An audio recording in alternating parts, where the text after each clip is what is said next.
Itikaf itu latihan kolbu Pak sebenarnya, bukan pindah tempat tidur. Ini itikaf kita masih pindah tempat tidur kan? Oh, apalagi itikaf kita kadang-kadang cuma pindah tempat ngobrol, ya, kenalan lagi, ngobrol lagi, ceramah lagi.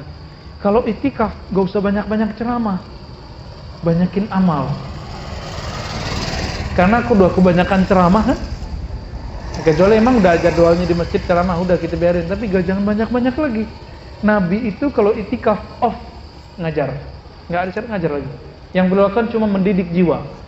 Ketika menantunya dan anaknya belum bangun, digedor-gedor, bangun Ali, bangun Fatimah, dibangunin. Ini Nabi itu betul-betul seperti seorang trainer. Nah, maka di sini ada sebuah istilah Asy-Syaikh Al-Mursyid lil Murid. Ini kitab bukan kitab tarekat ya. Ini kitab tentang terapi kolbu. Imam Ibnu Qudamah ahli hadis Al-Maqdisi, mazhabnya Hanbali bukan Syafi'i. Ternyata beliau ini berguru kepada keluarga Al-Maqdisi yang mereka punya akses kepada Syekh Abdul Qadir Al-Jilani. Hasilnya ini nih kitabnya. Jadi semuanya punya akses ke sana karena sama-sama Hanbali. Syekh Abdul Qadir Jilani Hanbali dan rata-rata keluarga Al-Maqdisi itu Hanbali ya. Apa kata beliau? I'lam annal khuluqal hasan sifatul anbiya was-siddiqin. Ketahuilah bahwasannya sifat baik, akhlak terpuji itu adalah pakaiannya para nabi dan siddiqin. Siddiqin itu ulama-ulama. Akhlak yang baik. Maka Nabi itu bukan mewarisi gelar doktor LCMA. Nabi tidak mewarisi kemampuan baca kitab. Nabi mewarisi akhlak. Ada orang pintar baca kitab, tapi kalau di mimbarnya menakutkan Pak jadinya Pak. Berarti dia belum mewarisi akhlak Nabi, baru pintar baca kitab. Ada orang dia mewarisi ilmu fikih Nabi, tapi tidak mewarisi keramahannya Nabi Sallallahu Alaihi Wasallam. Saya sering cerita, masih ingat orang yang nipisin masjid itu secara fikih haram, tapi secara akhlak itu dibiarin. Karena Nabi membiarkan mereka, akhirnya esok-esok semua Arab Badui masuk Islam. Semua Arab Badui masuk Islam. Jadi ngalah sekali supaya menang beribu kali. Itulah Nabi Sallallahu Alaihi Wasallam. Jadi akhlak kenabian itu nggak selalu menang sendiri. Nah, kalau kita sudah mewarisi ini, sudah lengkap sudah warisannya, ya. Al-Waris Muhammadi disebut. Sebaliknya, akhlak yang buruk itu beliau sebut sammun qatilun, adalah racun yang membunuh. Yang dibunuh bukan fisik ini, tapi yang dibunuh adalah kalbu. Kalau kalbu sudah sakit, tidak nikmat. Kalau sudah mati, nggak ada rasa. Nah, kalau sholatnya udah nggak ada rasanya, hati-hati itu. Ya, jangan-jangan sholatnya orang yang sudah mati kalbunya. Nah, jangan sampai ya. Maka beliau memulai dengan bab fadilatu husnil khuluqi wa dhammi su'il khuluqi. Keutamaan berakhlak baik. Apa kata beliau? Takallamu fi husnil khulqi mu'taridina li samratihi la li haqiqatihi, ya. Para ulama sudah banyak membicarakan tentang akhlak yang baik, namun mereka lebih banyak berbicara tentang buahnya, efeknya, tapi belum berbicara tentang hakikatnya. Maksudnya apa ya? Lalu beliau menjelaskan bahwasannya khuluq seperti yang saya katakan di awal, khuluq itu dapat dipandang dengan mata batin. Kita semua punya Pak. Kita sekali lihat orang punya jadi juri. Oh ini orang baik nih. Nah, itu yang kita lihat bukan mukanya tapi akhlaknya. Itu Bapak Ibu, ikhwan akhwat sahabat semua, kita memandang bukan pakai mata ini tapi lagi pakai kolbu. Pernah nggak melihat ada orang gagah, cantik tapi kita bilang ini orang jahat nih? Pernah? Nah, itu yang ngomong kolbu. Yang disebut dalam bahasa Arab basirah. Berarti kita sudah bisa membedakan kegagahan fisik, kecantikan fisik bukan berarti cantik rohaninya. Coba bandingkan betapa kita setiap hari merawat wajah ini. Benar gak? Bagi mbak-mbak ya, mas kayaknya kurang. Kalau perempuan setiap hari pakai bedak, pakai pembersih. Bang Adi udah ketawa-ketawa tuh ya. Masuk nggak? Perempuan, dan itu normal. Kalau laki-laki begitu nggak normal. Tapi kita coba lihat, apakah semua perempuan yang kulitnya halus itu kata-katanya halus? Enggak.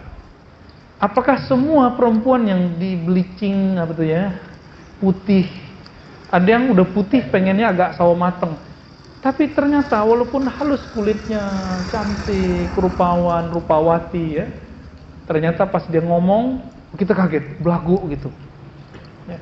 Pas kaget keluarnya kodok ya, pas kaget keluarnya ayam, itu nggak cantik. Maka al-jamal jamalul qalb, kecantikan itu adanya di kalbu. Bandingkan cantiknya Khadijah, Sayyidatuna Khadijah radhiyallahu taala anha dan Aisyah. Aisyah gadis nggak? Satu-satunya istri Nabi yang gadis kan cuma Aisyah. Artinya Nabi emang nggak pemburu gadis, Pak. Nabi itu dititahkan oleh Allah nikah, maka Nabi nikah. Jadi Nabi nikah itu bukan karena kehendak dirinya, tapi karena perintah dari Allah.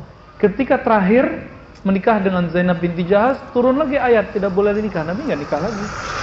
Padahal saudaranya dari kalangan Nabi Allah, Nabi Sulaiman berapa istrinya? 600 plus 400, 1000. Nabi Bani Israel. Yang sekarang orang-orang yang beragama ikut Israel, baik Israel Isa atau Israel Musa, ngejek-ngejekin kita. Muhammadmu hypersex. Siapa yang hypersex? Ya. Kalau Nabi mau istrinya berapa? 1000 dong seharusnya. Tapi Nabi enggak tuh. Ya. Istrinya malah cuma 11. 13 cerai 2, 11 meninggal 2, sisa 9. Itu pun yang gadis cuma 1. Betapa tidak kerennya di zaman Nabi, orangnya gagah, terkenal, Rasulullah dapatnya itu janda semua. Kecuali Aisyah. Berarti Nabi bukan orientasinya seksual. Orientasinya apa? Beliau orientasinya adalah keindahan akhlak. Satu kali Nabi bengong gitu ya. Apa kata Aisyah? Engkau mikirkan apa wahai Rasulullah? Apa jawaban Nabi? Aku teringat Khadijah. Cemburu. Cemburu. Normal itu. Yang berani cemburu begitu cuma Aisyah. Yang lain cemburunya nggak bisa mengekspresikan seperti Aisyah. Apa kata Aisyah? Masa nenek rempong gitu masih diingat? Ya, berani ngomong begitu. Tapi itu dalam dunia rumah tangga itu biasa. Biasa kan? Apa kata Nabi? Wahai Aisyah, istriku termuda, tercantik, Khadijah itu bersamaku di saat engkau tidak ada. Quraisy sedang menghadangku, mereka sedang mengusirku, sahabat-sahabatku diancam. Lalu beliau menyokongku dengan semua yang dia punya. Makanya kenangan bersamanya tidak bisa hilang. Pertama dapat wahyu, Aisyah nggak bilang, Muhammad ente gila, nggak bilang gitu. Jadi Nabi Muhammad cerita, saya didatangi oleh makhluk bersayap 360 kiri kanan, lalu mendekat, lalu membacakan Iqra, bla bla bla bla bla bla begitu. Kalau istri-istri sekarang mungkin bilang, Mas, kamu ketemu jin apa sih gitu? Gila nih ya. Pulang-pulang dari Gua Hiro gila nih. Kalau mungkin Nabi kalau nikah sama perempuan-perempuan sekarang begitu. Tapi ini enggak. Ustadz aja bilang gitu. Ada salah seorang ustadz di TV, jamaahnya itu pengobatan. Nanya, Ustadz kalau saya baca ayat ini sekian kali gimana? Apa kata ustadznya? Oh hati-hati nanti didatangin jin. Baca ayat kok didatangin jin, dari mana itu? Ya, ajaran dari mana itu? Itu ustadz loh. Apalagi ya bukan ustadz gitu. Akhirnya Aisyah sadar diri, disebut insaf, munsifah.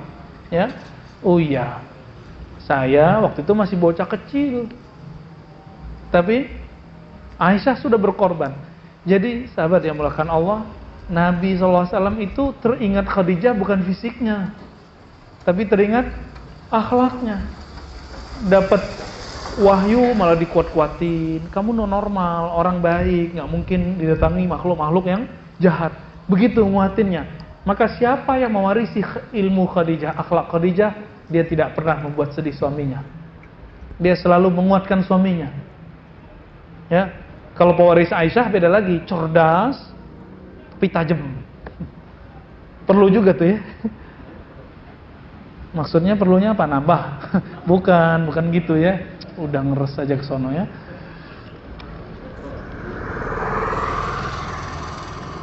Jadi kalau kita bilang si fulan akhlaknya baik, itu wajahnya atau batinnya?